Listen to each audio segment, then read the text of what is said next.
छान पिंड आहे, ज्याच्याविषयी समाधी आहे. रामाने इथं बाण मारून तिथं पाणी काढलं, तिथं 24 तास पाणी असतं 12ही महिने. आणि आता धबधबा खूप सुंदर आहे, खूप सुंदर.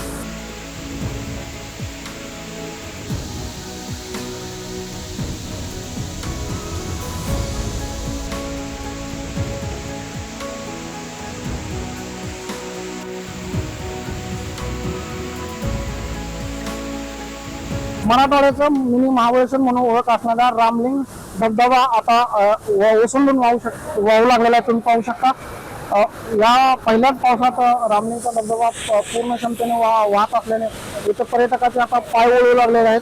पर्यटक नेहमी इथे येऊन या निसर्गाचा आनंद घेत असतात. माझ्यासोबत आता काही पर्यटक आहेत. दादा, काय सांगाल, तुम्ही कुठून आलात आणि कसा एन्जॉय करताय? नाशिकवरून आलो. खूप छान एन्जॉय करतोय, खूप मजा येते आम्हाला. कोण कोण आलात आपण?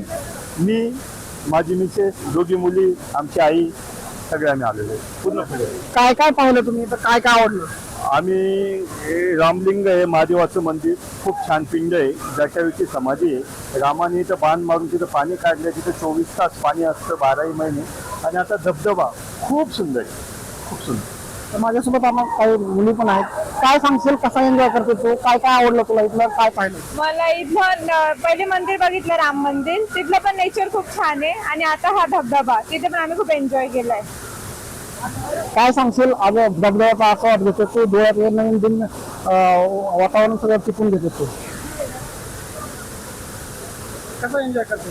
खूप मस्त आहे. पहिले आम्ही तिथं पिंड बघितली रामलिंगाची, खूप मस्त पिंड आहे ती पण, आणि इथला धबधबा पण खूप छान आहे. खूप एन्जॉय होतो. काका, तुम्ही काय सांगाल? आज तुम्ही पूर्ण फॅमिली सोबत आलात, मिस्टर पण सोबत आहेत, कसा एन्जॉय करताय तुम्ही? फर्स्ट टाइम फॅमिली सोबत आलेले, फुल एन्जॉय चालू आहे. पहिली गोष्ट म्हणजे रामलिंग म्हणजे का झाली, त्याचं महत्व बी महत्वाचं आहे आपले सांगणं.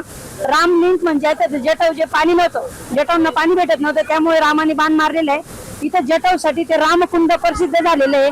पर्यटक येतातच, पण भावी भक्त त्यांनी बी यावा आणि ते रामलिंग म्हणून जे स्थापित झालेलं आहे पिंड, त्याला बी दर्शन घ्यावं.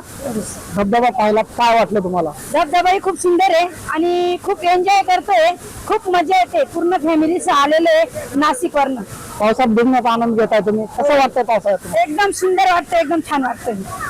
तर हे होते काही पर्यटक ज्यांनी आता रामलिंगच्या धबधब्याचं हे नयनरम्य दृश्य आपल्या डोळ्यात टिकलेलं आहे. आणि आता संपूर्ण निसर्गरम्य वातावरणात फिरून आपला हा दिवस एन्जॉय करणार आहेत. दुष्काळी धाराशिवला या पडलेल्या पावसानं मोठा दिलासा मिळाला आहे.